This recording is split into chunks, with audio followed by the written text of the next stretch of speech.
You buy bread because it's on sale. It's already moldy by the time you open it. Learn that lesson. It only cost you a buck or two, whatever, but that was a couple of bucks well worth it. It wasn't, "Oh, boo-hoo, I got ripped off." It's, you know, it sucks, but it only cost me 2 bucks to learn this lesson.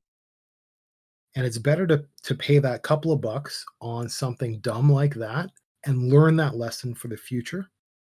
It's better to do that than wait and get burnt again and again until you finally realize. Because the next thing comes along, it's this other thing is on sale. Oh, I remember that. I remember the moldy bread. Okay, well, what can I do? No, I'm going to look at it before I buy it. Okay, it's good, but I know I still, and then you go and freeze it immediately. And you learn to do things like that. And these can be learned from past safer experiences rather than being learned from being burnt with that same more expensive thing. You don't have to learn from your previous bread experience. Um, and it doesn't just apply to bread. You can now carry it forward and have it apply to everything, everything. So my garden nozzle experience is a $10 learning lesson. I probably should have learned it from other stuff because I'm not young.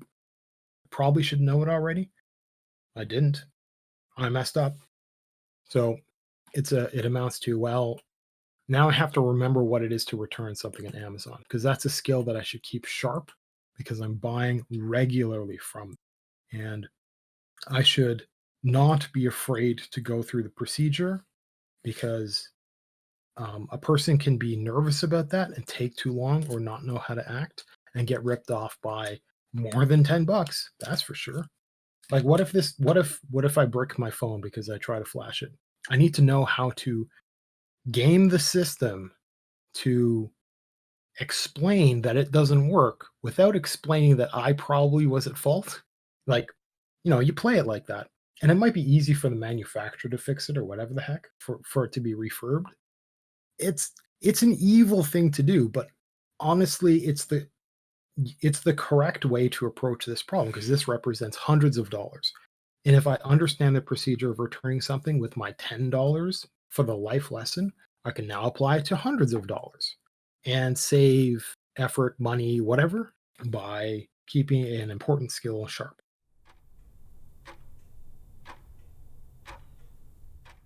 Politics should push to have all citizens having a few months of savings because when you have people with savings you'll have less stressed people, which is what you like.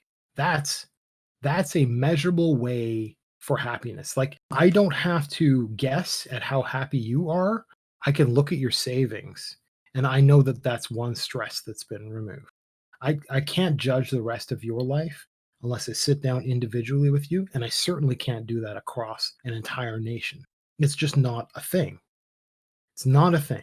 And I could ask people, but it's still not something I can trust. But I could look at the numbers in terms of savings, a number of citizens, and understand these things. And I can know these things as a government. The government can know these things because the government knows things like income tax. And so it can judge things. And based on certain balances, one of the government goals could be improving those numbers and knowing that those numbers remove a stress. And it's a great sign that at least a lot of people are less unhappy than they are now. So that's actually achievable. It's always annoyed me that governments they'll have all kinds of talk and they'll never have an actual plan when the actual plan leads to happiness. There's no concept of that.